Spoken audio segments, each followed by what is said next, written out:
ایک بزرگ نے فرمایا، بیٹا، انسان کے رزق میں رکاوٹ 3 چیزوں کی وجہ سے آتی ہے۔ آج کل بہت زیادہ لوگ رزق کی تنگی کی وجہ سے پریشان ہیں اور ان کو سمجھ نہیں آتی کہ وہ اپنے اخراجات اس مہنگائی کے دور میں کیسے پورے کریں۔ ایک دفعہ کا ذکر ہے کہ ایک گاؤں میں ایک شخص رہتا تھا جس کے حالات دن بدن خراب ہوتے جا رہے تھے اور اس کی شادی ہو گئی، لیکن حالات سنبھلنے کو نہیں آ رہے تھے۔ تو اس نے اپنی بیوی سے کہا کہ میں کسی رئیس آدمی کے گھر نوکری کر لیتا ہوں۔ اس کی بیوی نے پہلے تو منع کیا، لیکن پھر اپنے خاوند کے بہت زیادہ اصرار کرنے کے بعد اس نے اس کو اجازت دے دی اور وہ شخص کافی دور ایک رئیس آدمی کے پاس چلا گیا اور 1 سال اس کے پاس نوکری کی۔ اس کے بعد جب وہ اپنے مالک سے اجازت لے کر گھر لوٹنے لگا تو مالک نے اسے بہت زیادہ پیسے، اونٹ اور بکریاں دیں۔ یہ تمام چیزیں حاصل کرنے کے بعد وہ شخص خوش ہوا اور خوشی خوشی اپنے گھر کو روانہ ہو گیا۔ وہ جنگل سے گزر رہا تھا کہ اس نے دیکھا کہ وہاں ایک درویش بزرگ کی جھونپڑی ہے، تو اس نے سوچا کہ آج رات یہیں گزاری جائے۔ درویش نے کہا کہ میں تمہیں ایک نصیحت کروں گا، لیکن تمہیں مجھے اس کی قیمت ادا کرنا ہوگی۔ تو وہ شخص نے کہا کہ اس کی قیمت کیا ہوگی؟ تو درویش نے کہا کہ تم مجھے ایک اپنا اونٹ دو گے۔ اس نے کہا ٹھیک ہے، میرے پاس تو بہت زیادہ رقم ہے اور جانور ہیں۔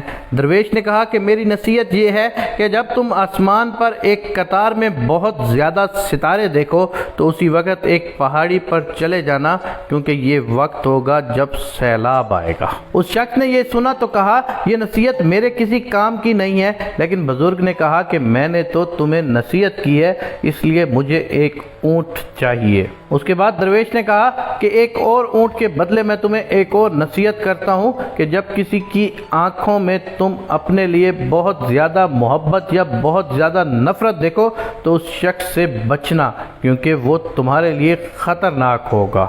وہ شخص نے پھر سے کہا کہ یہ بھی نصیحت میرے کسی کام کی نہیں ہے، لیکن اسے بزرگ کو اپنا ایک اور اونٹ دینا پڑا۔ اس کے بعد اس بزرگ نے ایک تیسری نصیحت کی اور کہا کہ رات کو پچھتا کر سو جانا، لیکن کسی کو مارنا مت۔ وہ شخص بزرگ کی باتیں سن کر سو گیا اور اس نے سوچا کہ یہ ایسے ہی بول رہا ہے۔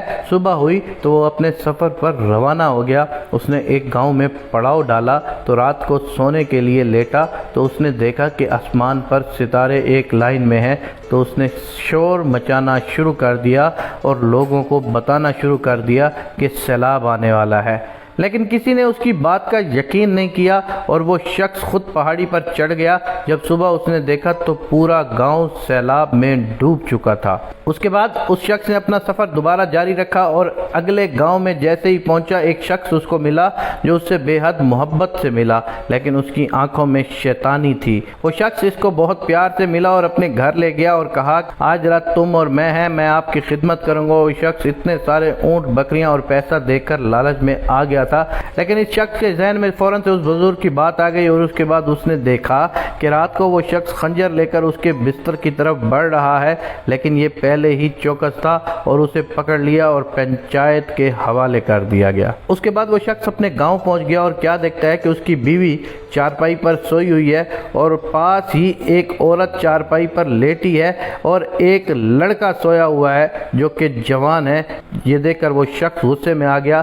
پہلے تو اس نے سوچا کہ ان کو مار دوں، لیکن پھر اسے بزرگ کی بات یاد آئی اور اگلی صبح اسے گاؤں والوں سے پتہ چلا کہ یہ اسی کا بیٹا ہے۔